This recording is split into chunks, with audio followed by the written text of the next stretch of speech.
Pudding বানাইছিলাম একটা হচ্ছে এটাতে, তো এটাতে বেশি হয়ে যাওয়ার কারণে তারপর বাকিগুলা কাপে নিয়েছিলাম, কাপেরটা খেয়ে ফেলছি। এখন বাকিটা হচ্ছে এটাতে। এটা অনেক আগে খাওয়া হয়ে যেত, রোজা রাখার কারণে দিনে তো খাওয়া হয় না। তো এখন রাতে খাওয়া হচ্ছে আর কি।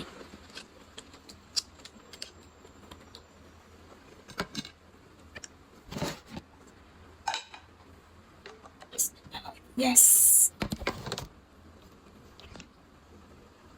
মাশাআল্লাহ। আমার হাতেও লেগে গেছে।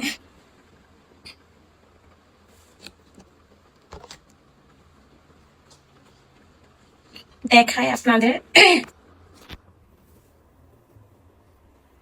এই যে একদম পারফেক্ট পুডিং। কাটি, কেটে দেখাই।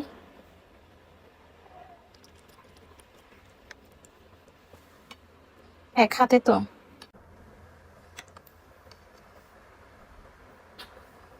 বরাবর।